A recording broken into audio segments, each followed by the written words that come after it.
بسم اللہ الرحمن الرحیم۔ السلام علیکم۔ آج اپنی 14ویں ویڈیو کے ساتھ آپ سے مخاطب ہوں پروفیسر حسن کاظمی، اور اردو ادب سے متعلق اہم ترین کتب اور مصنفین کے اوپر مشتمل یہ میری آخری لاسٹ ویڈیو ہے۔ جیسا کہ میں نے پہلی ویڈیو میں ذکر کیا تھا کہ کل 14 ویڈیوز ہیں جن میں انتہائی اہم ترین ڈیٹا آپ کے سامنے پیش کرنے جا رہا ہوں، جو خاص طور پر ایس اور لیکچرر کے امتحان کے لیے انتہائی زیادہ مفید ہیں، اور اسی طرح سے PMS اور CSS کے ایگزام کے لیے۔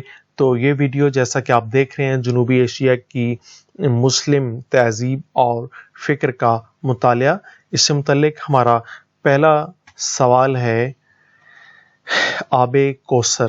آب کوثر شیخ محمد اکرام نے لکھی، اور نیکسٹ ہماری کتاب ہے موج کوثر جسے شیخ محمد اکرام نے لکھا، اور اگلی ہماری کتاب ہے رود کوثر۔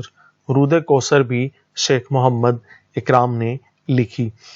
اگلی ہماری کتاب ہے اردو نعت، اسے ڈاکٹر ریاض مجید نے لکھا، اور نیکسٹ ہماری کتاب ہے ہند و پاک میں اسلامی کلچر۔ اس کتاب کو لکھا ہے عزیز احمد نے، اور ترجمہ کیا ہے ڈاکٹر جمیل جالبی نے۔ نیکسٹ ہماری کتاب ہے تاریخ ادبیات مسلمانان پاکستان و ہند، اور اس کتاب کو لکھا ہے یا شائع کیا ہے شائع کردہ پنجاب یونیورسٹی لاہور نے اسے شائع کیا ہے۔